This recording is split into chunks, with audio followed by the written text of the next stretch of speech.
Your brand may be staying on top of current trends, but are you agile enough to stay relevant, resilient, and successful as customers, competition, and the world continues to change at a breakneck pace? I'm thrilled to share the newly revised version of my first book, The Agile Brand. I'm calling it The Agile Brand Revisited.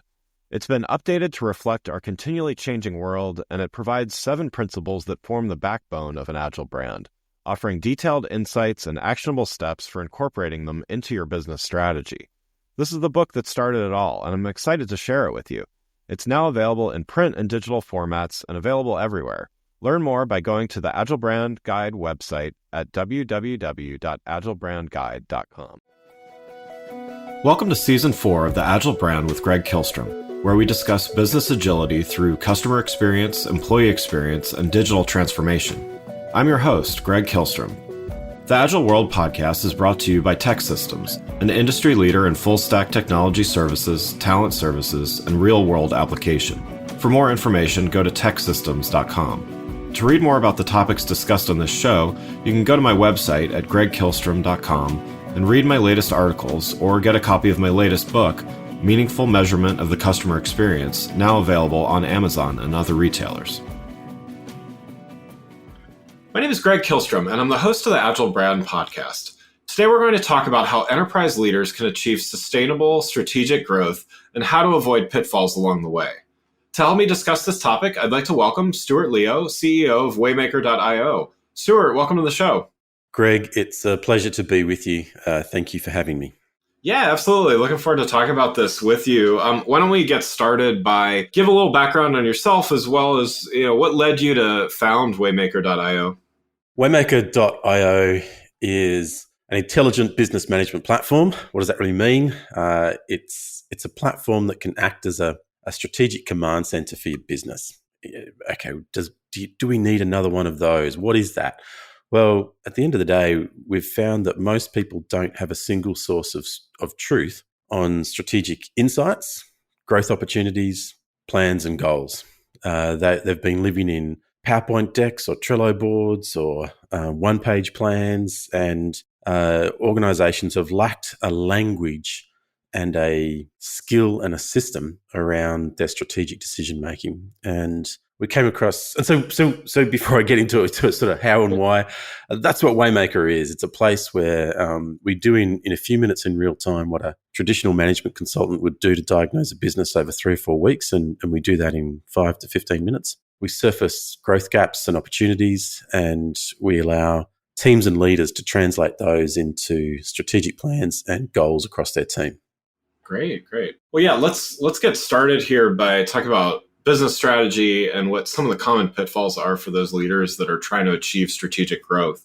So even though Waymaker.io works with many different sizes of companies, for this conversation and for the audience of this show, we can focus mostly on enterprise companies and leaders. Sure. So with most enterprise leaders they'd likely consider themselves to be strategic in what they do, but what's the thing that most leaders maybe get wrong or perhaps overlook about strategy? I would say there's 2 big things.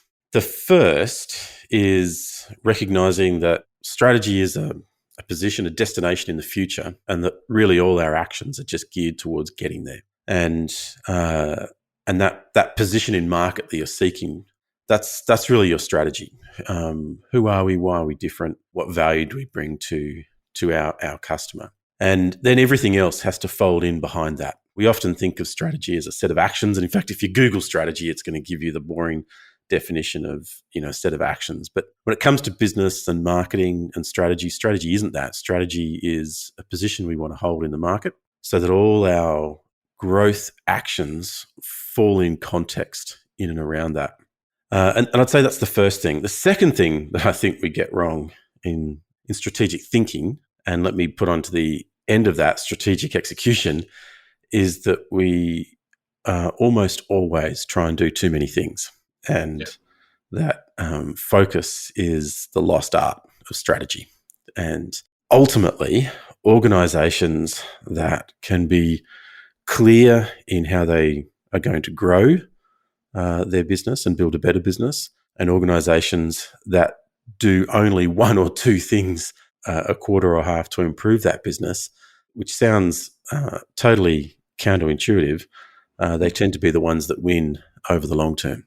Yeah, yeah, definitely agree about focus. To get that focus, even what type of insights or information are many enterprise leaders either lacking access to, or perhaps not relying on as heavily as they should in order to have more strategic success?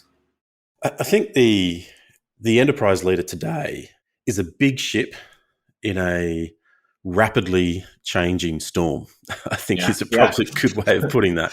I like it. And big ships are really hard to change course quickly.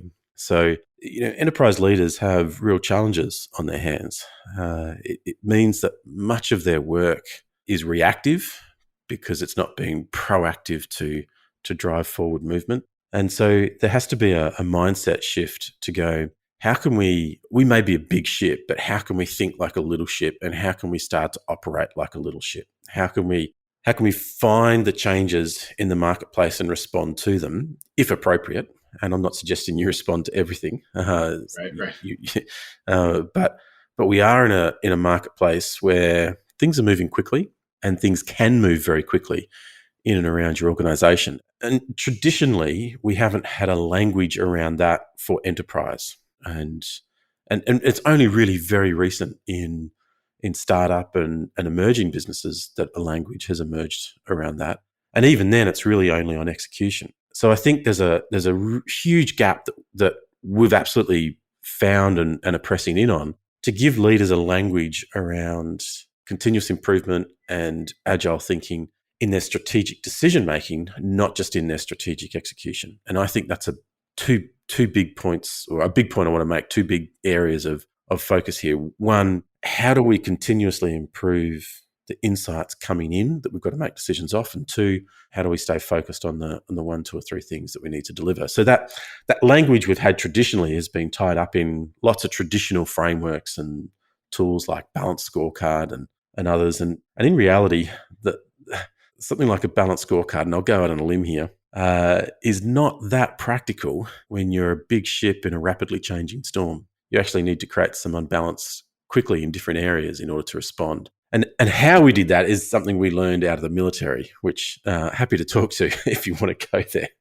Well, yeah, I mean, I definitely I want to get to what the process you've developed, and kind of the role of the planning and everything like that. So why don't you talk a little bit about what you've developed at Waymaker in order to enable this?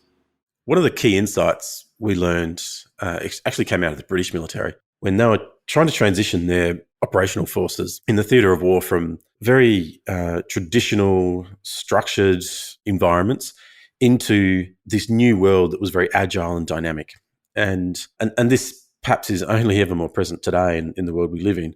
And the reality was that the strategic planning and strategic decision processes were very cumbersome, very traditional. By the late 80s, early 90s, it was starting to get full of big PowerPoint decks and quite cumbersome. And there needed to be a complete shift in order to allow teams to be incredibly effective in the field of operations. And that required a step back to say, how do we do what's known as a combat estimate or a battle planning process? How do we do that faster, with more accuracy, and with greater value? How can we have teams on the ground identify the highest value course of action and execute that in a very agile manner? And so at the time when I was reading about this, I was coming out of corporate life, and I was fascinated because corporates can move slowly. They have immense market power, but they can move very slowly, and that can be the death of them. And so the way the British military did this in the late 80s, early 90s, into the early 2000s, before it really became a core practice of their leadership training, was they stepped back and they taught each leader to ask and answer a small number of questions. It happened to be seven questions. And then if you asked and answered these questions, you would develop the highest value course of action on the battlefield. You would clarify the situation around you. You would align the team to the most important activities, and you would have planned the most effective course of action to achieve that highest value course of action. Is that kind of making sense? Yeah. Now, reading about this, I was like, wow, if if one of the world's stuffiest, most traditional, nothing against my Commonwealth neighbours in England, but tradition is one thing they're well known for. If one of the most traditional fighting forces in the world can create enormous agility on the battlefield and be incredibly successful, how can you bring that into a business environment? Yeah. And so, strangely enough, in our little consulting business we had at the time, I think I spent the next 5, 6, 7, 8 years trying to write 5 or 6 or 7 questions, and which sounds bizarre, but we really did step back and go, actually, there's something here. If you step back and ask a small number of questions every quarter, and you identify the continuous improvement opportunities to clarify, align, and focus, then you can actually be agile, no matter what size you are, in a very dynamic environment. And so ultimately, we took across that inspired idea of asking and answering a small number of questions. We obviously had to rewrite them for business. You can go and Google the British military, and it's designed to blow something up or blow someone up. It's we're not in the business of blowing things up. Sometimes you want to do that to your competitors, sure, maybe metaphorically, but metaphorically. We're actually interested in the building businesses up. And right. So that takes on a different context. And so on that journey, kind of just like the military, when they're hunkered down behind some Humvees in the desert, putting their battle plan together, they've got some software in their hands with some data and some insights, helping them ask and answer those small number of questions with greater accuracy, with greater efficiency, greater speed, and so that your planning process is rapidly improved. And so we went away and built that for the business world. We said, okay, how can you engage your entire business or the vast majority of the business, however many you'd like, from 10 to 10,000, and how in a few minutes could we gather insights across that network of people, bring those insights back in, and through some smart algorithms in real time plot and identify maturity levels across and growth actions across vision, market focus, strategic growth, your business model, your customer experience in terms of sales and marketing and service, your employee experience and culture. And then when you go and execute on those goals, how can we create the feedback loops through some smart algorithms to identify across your team where goals may be at risk or weak, so that you can actually have really smart predictive intelligence, not about just where the opportunities are to build your business, but actually, are we going to get to the end of this quarter and hit that goal that we wanted to hit? And so we've brought together this kind of thinking of 7 questions with some software. The software empowers leadership teams of any rank or size across the organization to ask and answer a small number of questions. It happens to be 7 questions as well. And using the software, ask and answer those 7 strategic questions with greater accuracy, faster, more effectively, and identify the real growth opportunities sitting inside their organization. And so it's bringing together a method that was pulled out of one of the best fighting forces, agile fighting forces in the world today, rebuilt completely for the modern enterprise and baked into some SaaS software so that you can walk into any boardroom with your iPad or your laptop or your smartphone and you can be a strategic thinker, participant, and leader. Does that make sense? Yeah. No, that's great. And to follow on that, I want to talk about, you mentioned continuous improvement earlier at the top of the show. So I want to kind of talk about that and just the concept of resilience. So, let's just say the leader has the information that they need. They're able to set this strategy in motion. I think for a lot of leaders, unfortunately, it's kind of the set it and forget it. Okay, we figured that out. We figured out what our strategy is. So let's not rethink it and second guess ourselves and stuff like that. But obviously we know things are moving too quickly to really think like that. And that's where Agile certainly comes in. That's where just continuous improvement in general. So how does a leader, kind of balance that? Leaders don't want to be perceived as needing to be second guessed and changing their minds on things, and yet the world's changing, and how do you balance all of those things? I mean, I know your description of Waymaker provides continuous updates, but how do you implement those continuous improvements in a way that's sustainable and achieves morale and all those things? Yeah, you've just touched on some of the biggest issues and challenges in this world. Right. Sorry. No, this is good. Strap in. Here we go. The reality is, and look, as I was growing up in corporate world, the reality is you come across agile thinking. And one of the first things you discover is, gosh, it doesn't pay credit to the past. Right. It says, well, if the past no longer works, bin it. Right. And just do this. And look, that comes from our lean methodologies. And that's not wrong at a certain point in the organization. And I think that's the key point I want to make here. Classic lean methodology is designed to help you find a market fit. And the goal of lean methodology is to find that market fit and then to hold it and sustain it. Does that make sense? Yeah. And so once you've got that market fit, two things can happen to lose it. One, the marketplace can change around you. So the fit that you had across your organization is now no longer relevant to the situation around you. Or two, you've grown so fast, so far that you've gone from startup of 30, 40, 50 people now to a startup of 500 people. Yeah. And 450 people have diluted the average level of clarity. Right. And this is not an uncommon problem. Suddenly the business actually doesn't know who it is, what it was that got the market fit, and how to sustain and hold that which was the market fit that was important. The things that you don't want to throw away from the past. Am I making sense here? Yeah. And so the idea of resilience is really important in organizational growth and reinvention. And I want to just posit maybe a definition of resilience to your listeners that maybe they haven't heard before. And this is really important. Resilience is the ability to undergo significant change with no loss to identity. I'll say that again because it's quite important. Resilience is the ability to undergo significant change with no loss to identity.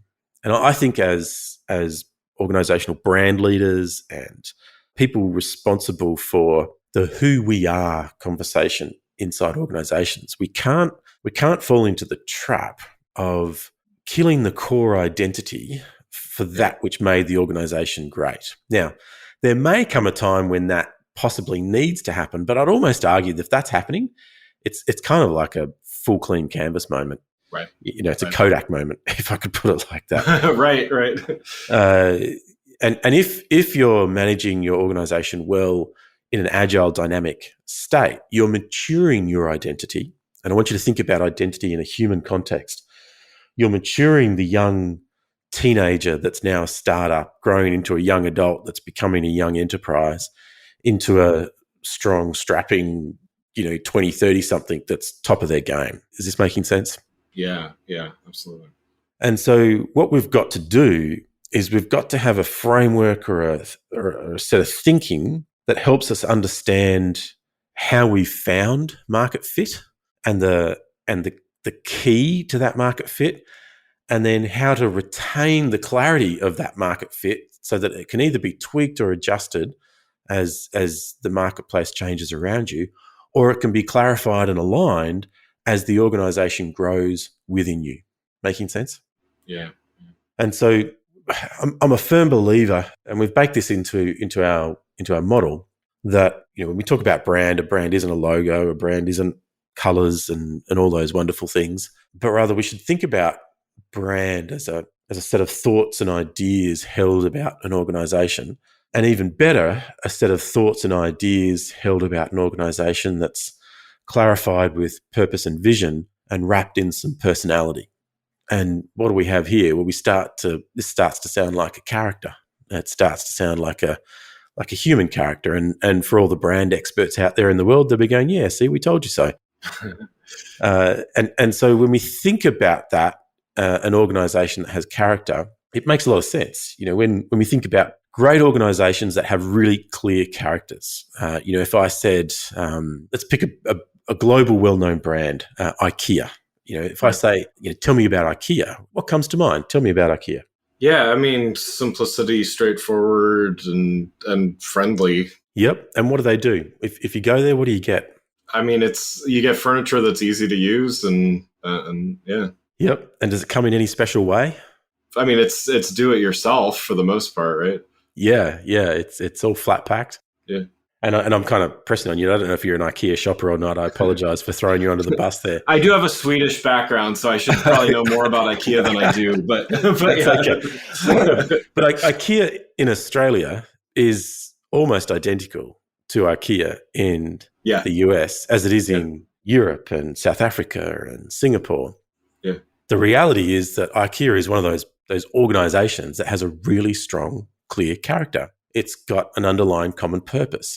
It's got an underlying common positioning. It's got an underlying common value proposition, underlying common personality and customer experience, and an underlying set of principles and culture that will have slight tweaks, based on the local culture it's in, but it will retain its character, much like a McDonald's.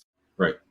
McDonald's. I love going to McDonald's in Europe because you can order a beer with your Big Mac in Germany, but that's unheard of in Australia. But it's still a drink, fries, and a burger. Right. It's just that the local European context takes over. And so I think there are elements that we've got to think about that retain our core character. And I think that's around clarity of purpose, clarity of the perceptions that need to be held in the marketplace, clarity of positioning, clarity of the value proposition and the core practices that support that, clarity of the personality and the expression of that organization, and clarity of the principles and culture. And I'm a firm believer that when you're building an organization, you'll think about a radial dial or a spider graph or something, and you plot those 6 or 7 characteristics around that. At some point, the volume will be up on enough of those things that the market says, we get you. Yeah. You are who you say you are. You do what you say you do. I experience what you say I'll experience, and I get the value you say I'll get. And suddenly there's this fit. There's like a key that unlocks into the market. Does that make sense? Yeah, definitely. And as enterprise organizations, we have to carry that key with us.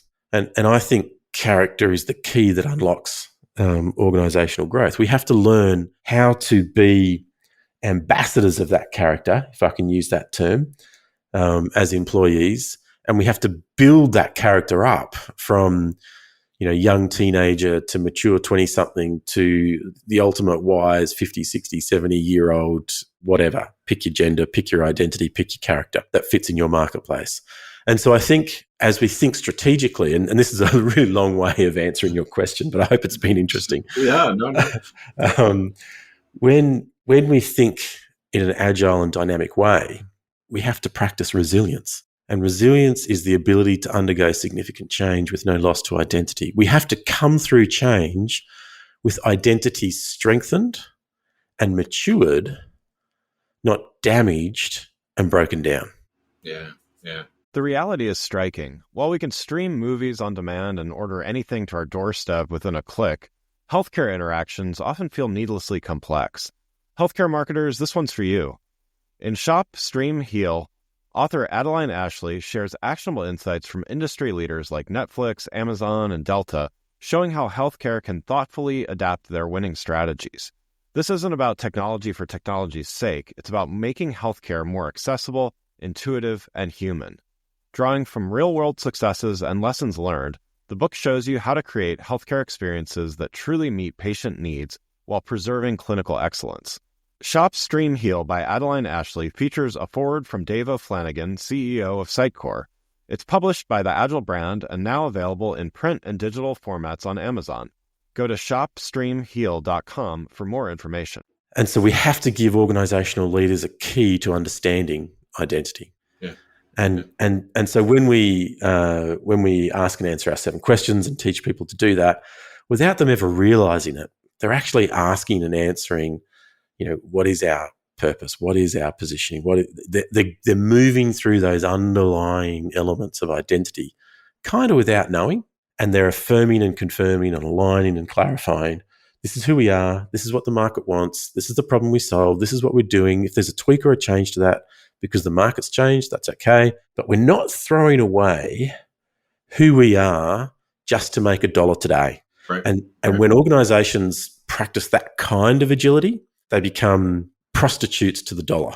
And when enterprises do that, that's when you see corporate failures, because that starts a death spiral. It starts this pursuit of the dollar because that's all that matters. And it'll be wrapped up in, hey, we're an agile organization and we're going to excuse character flaws, and let me use that term, i.e. what we said yesterday we wouldn't do, we're going to do today. Why? Because the market's changed. We're an agile organization. And no, people look at that. The customer looks at that and says, no, that's just hypocritical. And they will vote with their feet. And you go, hang on a minute, that big consultant that came in and charged us $100,000 said we could do this. No, they just taught you how to lie without feeling bad. And so we've got to be agile, we've got to be dynamic, but we've got to retain the integrity and character of that which made us great and build on that. We can't stay there because markets do change. Right. I mean, that's really important. You can't be a 6-year-old in a grown-up marketplace. You're going to get your butt kicked. Right. But you cannot, in the other sense, have split personalities and split characters, because you'll get massacred in the marketplace by the customer. Yeah. Well, and just one last question before we wrap up here. So, definitely, we've been talking about leaders and their roles and, learning the right things to do. How do those leaders train the next set of leaders and really, ensure that that they learn the right things, I guess, and not the wrong. I love the way you characterize it's kind of the dark side of agile, which I haven't really talked with anybody on the show about before. So I think it's really interesting. But how do leaders make sure that they're passing on the right things? I think this is where I believe we're bringing something new to the marketplace in the methodology of Waymaker and also in the intelligence. And I'll use the British military as the example. And the key is in these 7 questions. When the British military turned around and said, we're going to teach all our leaders to ask and answer these questions, what they did is from general all the way down to Lance Corporal. Now, I'm not a military guy. I'm just a researcher and a reader. So if I get some terms wrong, please forgive me. I don't know that I would know the difference either. But okay, that's all right. Trust me, I've come on some podcasts before and they'll go, hey, we don't talk about it like that. I'm like, I apologize. Someone's going to comment somewhere on this, so be careful. Right, yeah. It's all good. Go comment away. I'm okay. What they did is they created a robust common language from general all the way down to Lance Corporal, from CEO and board all the way down to frontline team member, so that if you were having a strategic conversation, i.e. if you're about to go into battle, everybody knew to ask and answer this set of questions. And so you created this common language, and it wasn't like the only things you would ask, but they were the anchors to your thinking. And so what that did is it automatically started to teach the next generation. I'm the young private that is in my small platoon. We're on the moors of England and we're planning out a battle and we're all huddled down asking and answering the 7 questions. What am I learning? I'm learning how to do good leadership. I'm learning how to do good planning. I'm learning how to collaborate with. I'm organically learning this process that I'm going to take in. And as I grow up and 3, 5, 10 years later, when I'm leading a battalion on the field, I'm doing the same thing, and the juniors coming through are learning in the same way. And that was key. It created this kind of inbuilt organic leadership development model that clarified what mattered most, that clarified who you were and what you did, clarified the most important actions, and most importantly, created an action-centric language around strategy, which is something we don't have in business today. And so I think that's key. Your question was how do you pass on to the next? How do you build effectively what you're saying? How do you build that resilience into the organization? And I think the key is in asking and answering those 7 questions and creating a consistent language of effective strategic thinking. I don't know about you, but I've been to a lot of corporate retreats, and I've been to a lot of corporate retreats that are the next year on, or the same company a year or 2 or 3 later. And I can tell you this, it's often a different set of questions, a different process, a different approach. There's no consistency in how we do that. And I think that's part of the key. It doesn't mean you don't tweak and optimize those, but it means you've got to build that language of strategy and that culture of strategy in action. So that's what I think the military did extremely well, because they're incredibly good at building leaders. Their lives are at stake in their business, if I could put it like that. And I think we can learn a lot from that. And so that's the key. Yeah, that's great. Well, Stuart, thanks so much for joining. For those listening, what's the best way for them to keep up with what you're doing? Jump onto LinkedIn and search me, follow waymaker.io. Jump onto waymaker.io. If you want to know what these 7 questions are and how this software works, you can just go to the Learn tab. You can download the 7 questions for yourself. And you can also kick up a free trial, run a diagnostic on your own business or business unit. If you're a business coach or consultant, check out our partner resources so you can use it with your clients. And ultimately, we want to give people a strategic command center that allows them to know where the improvements are that need to be made, how to plan, how to clarify and align across your team, and then rinse and repeat and do that in a consistent, powerful method. And the organizations that do, they really do win. So yeah, waymaker.io is the place to go. Reach out to me. I'm good on LinkedIn. I'm terrible on every other social, but connect with me there. Wonderful. Well, again, I'd like to thank Stuart Leo, founder and CEO of waymaker.io, for joining the show. Thanks for listening to The Agile Brand with Greg Kihlstrom. Talk with you next week. Thanks again for listening to the Agile Brand with Greg Kihlstrom podcast, brought to you by Tech Systems. If you enjoyed the show, please take a minute to subscribe on your podcast channel of choice and leave us a rating so that others can find the show more easily.